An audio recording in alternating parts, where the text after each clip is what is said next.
Blackburn, please. Thank you, Mr. Chairman, and I appreciate that you all are here today. Secretary Austin, I want to come to you on the issue of nuclear deterrence. And when you went through your confirmation hearing, we had a discussion about this. And in your advanced policy questions, you had made a statement, and I'm quoting you, "The tipping point where we must simultaneously overhaul these forces is now here." And that was your comment in reference to nuclear deterrence. And while we're looking at this budget that's before us, we see that modernization is fully funded. But then when you look at deferred maintenance, you see that it cuts hundreds of millions of dollars from the enacted level of the NNSA's deferred maintenance budget. So we know that more than half of the NNSA facilities are over 40 years old, 30% date back to the 40s. So to me, this sounds like we're at a tipping point when we discuss these facilities. So was that deferred maintenance cut coordinated with DOD, and realistically, what effect will it have on the ability of the NNSA to meet the DOD requirements? To my knowledge, it was not coordinated with DOD. And what I would say to you, though, Senator, is it's very important to me and to our department to make sure that we work with the Department of Energy to ensure that that we achieve our common goal of maintaining, a robust nuclear deterrent.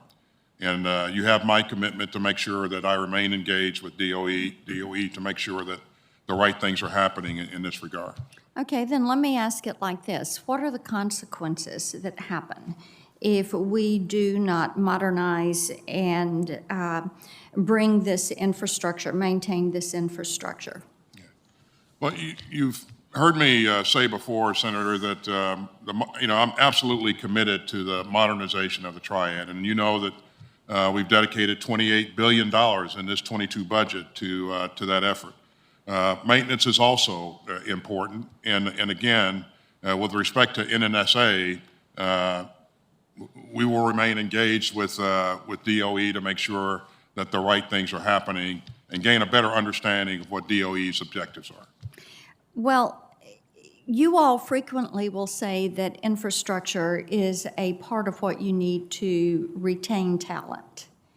And I would expect that the enterprise's invaluable workforce, as they are, as we look at 21st century warfare, that it is difficult for them to continue to work in dilapidated and sometimes unsafe conditions. And I would assume that that is a concern to you also.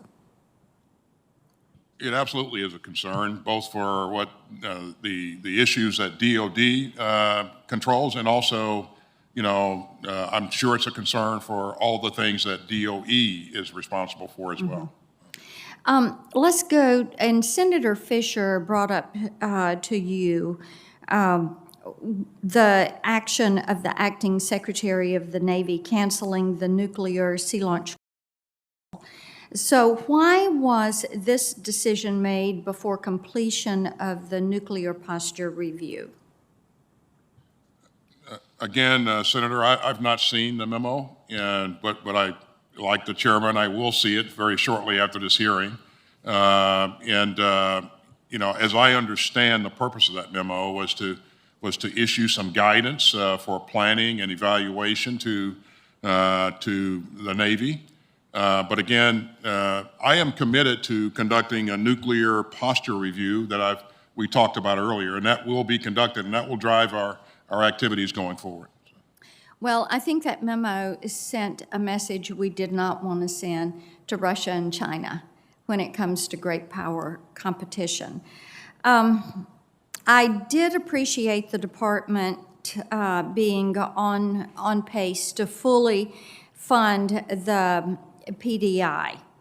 And I The concern is the number one PDI ask was the Guam Defense System to be fully funded at the $350 million.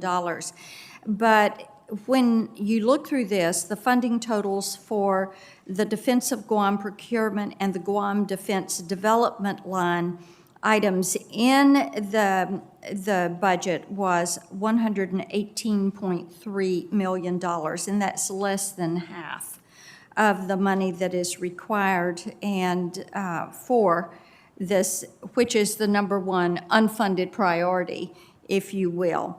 So I'd like to hear you speak to that.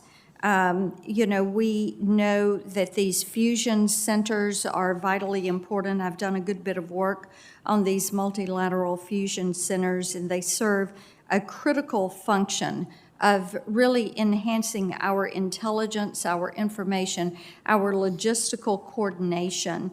And future fusion centers are the commander's number 11 unfunded priority. These fusion centers also support investments in mission partner environments, the number 2 unfunded priority. So it seems like we've got a pattern that is going here, and I'd love for you to address that. I know I'm over and there are others waiting for questions, and I would be happy to take that response in writing.